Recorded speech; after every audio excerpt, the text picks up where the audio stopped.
Return of the King.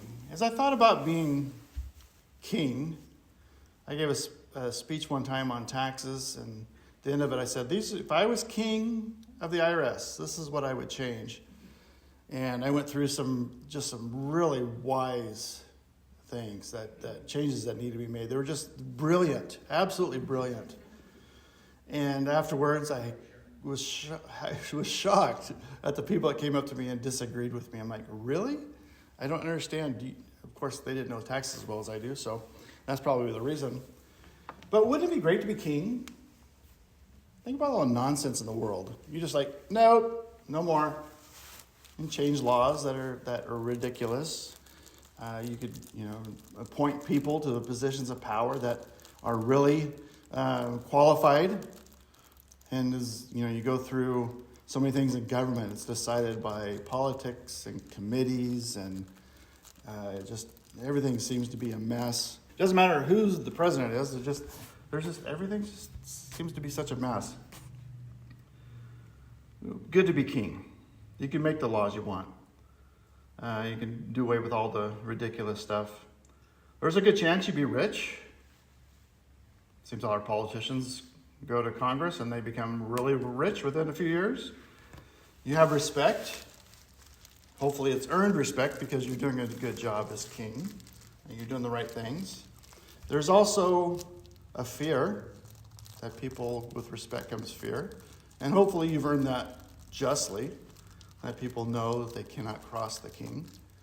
And so it's good to be king. It would be good. I would enjoy it. But then there's a downside to it. Kings are often assassinated. Oldest born are traditionally somehow or another mysteriously killed, die in some hunting accident, so that the second son becomes the king.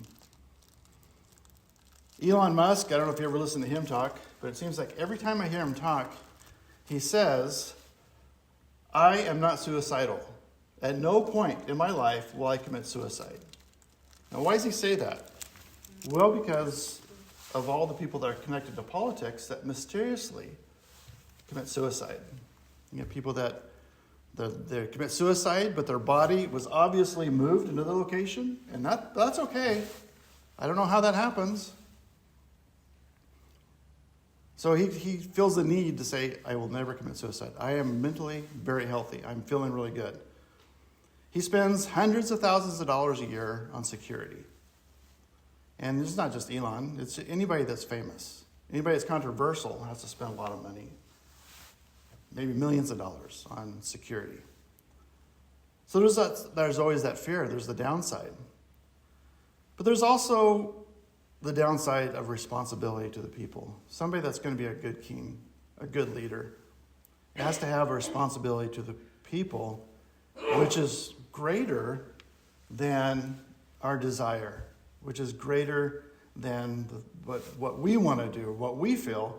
We have a responsibility to the people.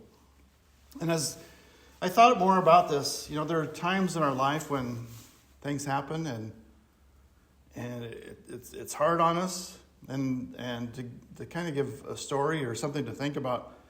You have somebody that's say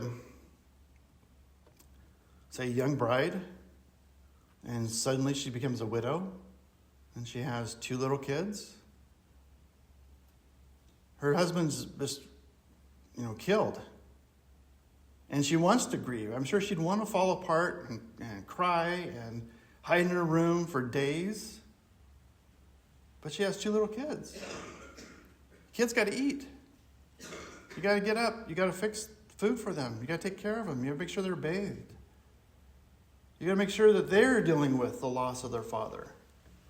So as a mother in this kind of situation, I want to go hide. But I got responsibilities. I got people I love that I need to take care of that are more important than my own needs at the moment. And so you help your kids. You take care of them. You do the daily things. You help them grieve, and you somehow or another work on it yourselves. And hopefully you're not alone. Hopefully you have family and good friends that will come in and help out with things. They'll try and make that time easier. I thought about that with Charlie Kirk's widow. She was there. Her kids were there, as I understand. How, it's what a horrible thing that she's going through right now and has gone through on a moment-by-moment basis after his death. And there are other, leaders that I deal with clients and through really good economies and really bad economies. And, I meet with people. And this week I met with kind of a new client. They were going to fire 3 people on Friday. I said, well, I hope that's a good thing because business has turned a little bit down. And they said, yeah, it's a good thing. It's been coming because these people don't always show up to work. They call and say, I'm not in the mood to work today. So these people have not been good employees. But then you have other people you talk to. They've had people that have been with them for 20 years that show up, that do extra. They've just been valuable employees. And now the boss is worried about, how am I going to pay? How am I going to keep their benefits? Healthcare. Some healthcare is going up 60% next year. I've had clients, scrambling. What are we going to do to pay that? But you have good employees. You feel a responsibility to take care of them. You want to help them out. And that's the story of what's going on with David today. David has just lost his son. His son died. He told Joab and the other generals, don't harm him. You want him captured and brought back. And Joab killed him. He could have... Absalom, hanging in the tree, was defenseless. Joab could have captured him. He could have tied him and then cut his hair off or, freed him from the branch, whatever it was.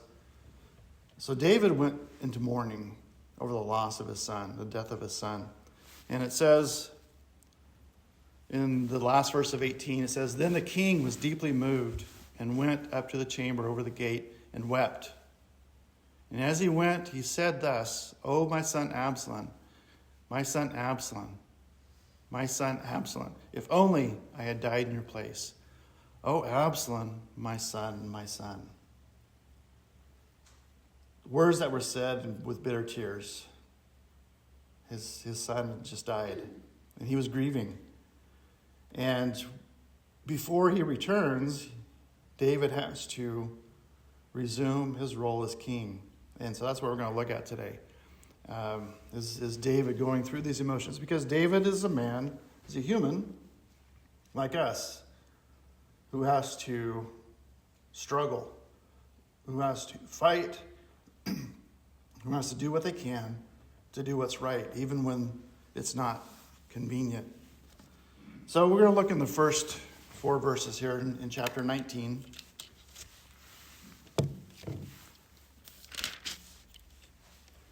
It says, and Joab was told, behold, the king is weeping and mourning for Absalom. So the victory that day was turned into mourning, and all the people, for the people heard it, said that day, the king is grieved for his son. And the people stole back into the city that day, as people who are ashamed steal away from when they flee in battle. But the king covered his face, and the king cried out with a loud voice, O my son Absalom, O Absalom, my son, my son. And so when David gets the word that Absalom's dead, he begins to weep.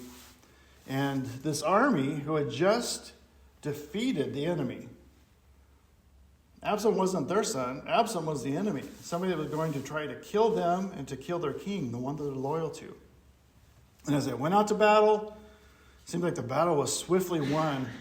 And with all the night before, knowing there was going to be a battle and all the stress and the march and getting set up in the city and everything, all the planning that went into it, they'd been on edge for days. And now the battle's over. And so that stress now has turned to joy for them. They had won. They've been out in the battle. And when they want to come back to Mahanaim, the city where David's at, as victors.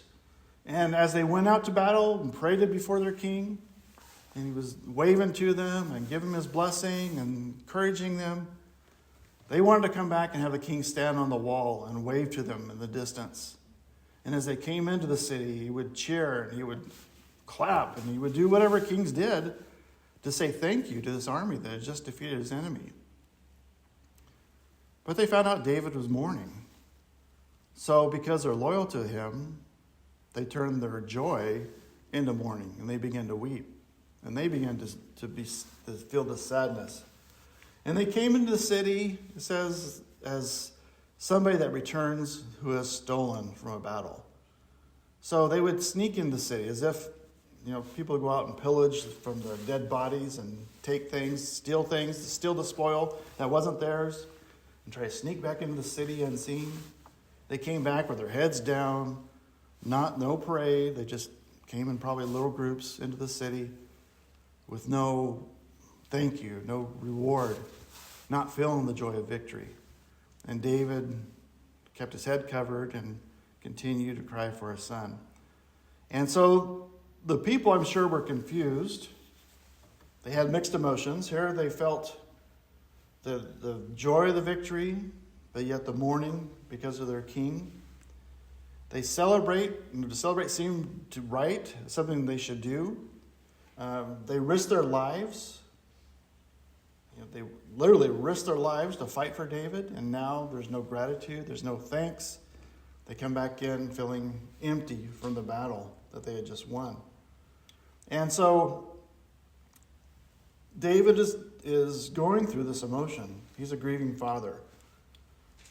Absalom died, and I'm sure he had a lot of hopes for Absalom. We talked quite a bit about his desire for reconciliation. Always the hope that Absalom would change his mind. Always the hope that Absalom would come to him and be a really good servant and take over one day when David died. But when Absalom died, all those hopes were gone. His grief was very complicated because there's a part of David that still felt guilty for going into Bathsheba and the curse that got put on his family. I think there was some guilt of the way that David treated Amnon after Amnon forced Tamar. I think there was, when Absalom wanted to come back from Geshur, David didn't. The Bible says he desired for him to see him every day, but he couldn't make the effort to bring him back until Joab intervened. And when Absalom came back to Jerusalem, David spent 2 years before he would allow Absalom to come to his house. So David, his whole time with Absalom, has had such mixed emotions. And he seems to always make the wrong decision. And now he's thinking about those things. What could I have done differently? What would have been the hope? So David is a father in mourning, but he's not just a father, he's the king. Absalom was not just a son, he was a traitor. And David, in this time, it was, like I said, he kept wanting to take the role of a father. But Joab, who was very loyal to David. It's one thing, that we can appreciate about Joab is he was a great warrior and he was always loyal to David. Joab has no mercy in him.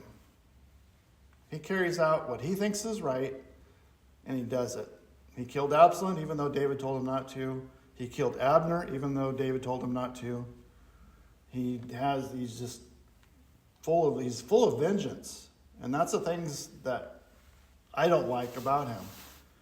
And in this time, he goes to David, and he tells David, look, your army just won a major battle for you. You have to go out there and talk to the people. You can't stay in here and mourn. David couldn't just be a grieving father. He had to be king. He had to put his personal feelings aside and take on the role of king. It was required. It was necessary. But Joab doesn't do it as nicely as he should have. I think Joab's a few years older than David, even though Joab is his nephew. And so Joab, even though he's the general, he's a warrior, in this sense, he's very abrasive with David. And so we're going to look. In the 5th verse, it says, Then Joab came into the house to the king and said, Today you have disgraced all your servants who today have saved your life and the lives of your sons and daughters, the lives of your wives and the lives of your concubines, and that you love your enemies and hate your friends. For you have declared today that you regard neither prince or servants. For today I have perceived that if Absalom had lived and all of us had died, then it would have pleased you well. So Joab is pretty blunt with his words. He says, it's obvious, David, that you wish we had died and not Absalom. And here we are the ones that protected your wives and all your children, your concubines. David took all of his family out of Jerusalem except for 10 concubines they left behind. I don't know how many he had, the Bible doesn't say. But all of his wives went with him. All of his other children went with him. And they were in Mahanaim with David. It doesn't say anything about any of them going to battle. So Joab is kind of getting him to think about his actions and that he needed to go to his troops and he needed to talk to them. And in the 7th and 8th verse, it says, now therefore arise and go out and speak comfort to your servants, for I swear by the Lord, if you do not go out, no one will stay with you this night. And that will be worse for you than all the evil that has befallen you from your youth until now. Then the king arose and sat in the gate, and they told all the people, saying, there is the king sitting in the gate. So all people came before the king, for every one of Israel had fled to his tent. So Joab is just telling him, he said, if you don't go out there, you're going to lose all your servants. They're all going to go somewhere else. Their loyalty, if you can't go out there and thank them, their loyalty is going to be diminished towards you. And Absalom is dead. The one that Israel had chosen to be king, anointed to be king, he's dead. And David is king in God's mind and in all the servants' mind. But Israel now is without a king as a nation. So who knows where their hearts would be? And all of his men now, if he doesn't treat them well, if he doesn't go speak to them and thank them, give them praise for their bravery and their sacrifice, then they won't follow him anymore. Their loyalty will be mixed. It's a key time that David needed to step up to and to be responsible and do what things that he would as a king. And as I thought about this more and more, in our lives, we go through our ups and downs, and we go through loss, severe loss, and we go through times that are really good. And we go through times in church when we become really discouraged. Something happens. Somebody's really constantly nagging us at church. There's fighting. People can't agree on things. We've been around a long time. We've been through all these kind of stories. And it's easy and we maybe get angry. Maybe become bitter. So we go through these emotions, and it would be, for our flesh, it would be good I want to stay home. Next week, I'm going to stay home. I'm going to show those people.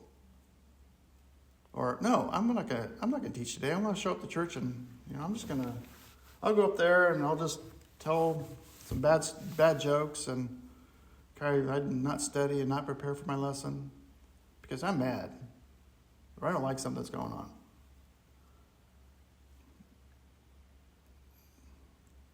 We always have to step up. We always have to do what's right. We don't serve each other. Even though we can be each other's pain sometimes, we don't serve each other. We serve God. And he's always good to us.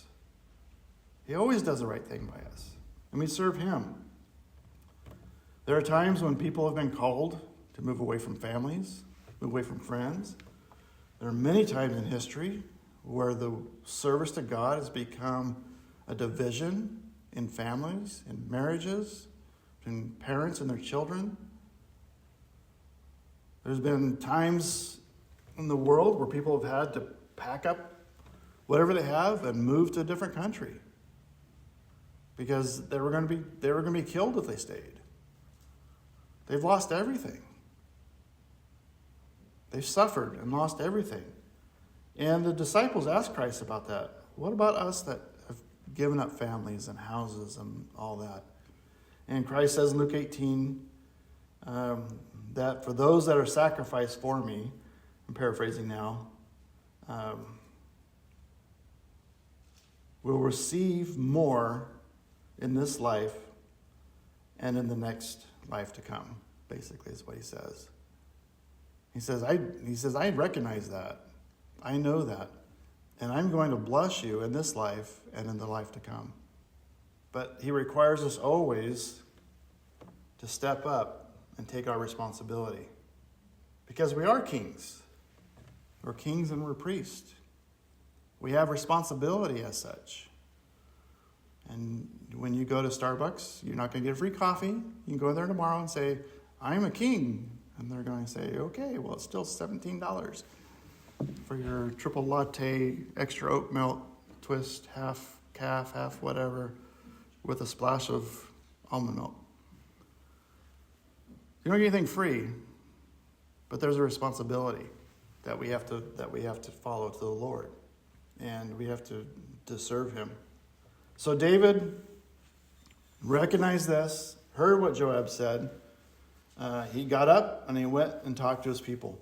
He got up and people heard that David was at the gate, so he's accepting people. So they all went before him, and David told them what he wanted, what they needed to hear. David listened to Joab, but he didn't like what Joab said, the way he said it. And so it's going to cost Joab in the near future for what he did, because he was disrespectful to the king. And there's a lesson in that as well. Just because we're right doesn't mean we need to bury somebody with our rebuke. We can do it softly. We can do it in a way that people will accept it. And say the same thing, but it's all about the approach. And Joab's approach was wrong, because he probably just so frustrated, because he had fought for David so many times, and he saw what David could do, but now David's crying over his traitor son. He's probably very frustrated. When he went in there, there's probably a lot of in his voice. But that's not the way you approach the king. So, Israel, it says in kind of a quick statement at the end of verse 8, for every one of Israel had fled to his tent. So the people, this is Israel that followed Absalom. Their king was dead, and they just surrendered. They went home. They packed up whatever they had, and they went home, probably, hoping that nobody knew, or David would find out that they ever actually went out to battle, because David had won. And let's go ahead and read the next two verses. It says in the 9th verse, now all the people were in dispute throughout all the tribes of Israel. So these people all go home, and they're trying to think, Israel is trying to think, what are we going to do now? Absalom is dead. And so there's this discussion. They talk about, should we go have David be our king? Should we not? And that's what this whole two verses are, the talk. There's not a lot of details in it, but this is really what is happening. It says, now all the people were in dispute throughout all the tribes of Israel, saying, the king saved us from the hands of our enemies. I'm talking about David. He delivered us from the hands of the Philistines, and now he has fled from the land because of Absalom. But Absalom, whom we anointed over us, has died in battle. Now therefore, why do you say nothing about bringing back the king? So they're discussing David, and they remembered how many enemies he destroyed. All the enemies. And their chief enemy was the Philistines. Just like time and time and time, and during the time of Saul and the early days of David, just one battle after another. And if you look at an old map, the Philistines had control of almost all of Israel when Saul was king. There was just a little middle section that belonged to Israel.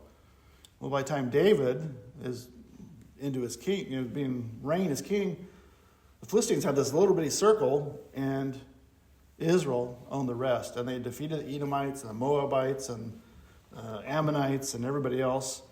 They ruled everything. And so they go there's this whole big discussion about David and about everything going on. And there was Amasa, who was Joab's cousin, David's other nephew, who was a commander of Absalom's army.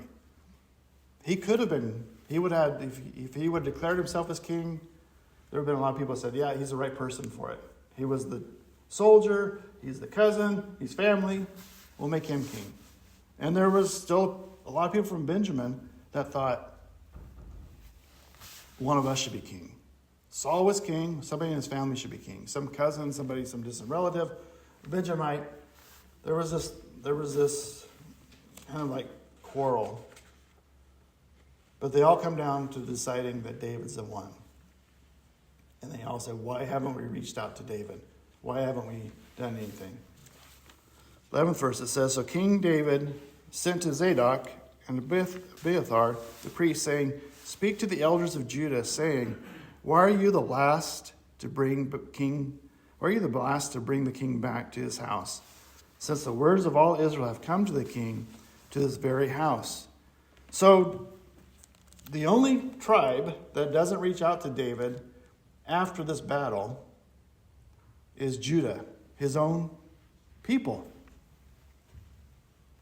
The Judah, I study this, I see how stubborn that they are, and a lot of infighting within them. You think they would be the first to go out and greet David back? You think they would have been, a lot of them would have went out with David and not followed Absalom. But apparently a lot of them were loyal to Absalom. And maybe Amasa. Maybe they wanted Amasa. There's so much in these little verses that's not said. I'm just reading into it.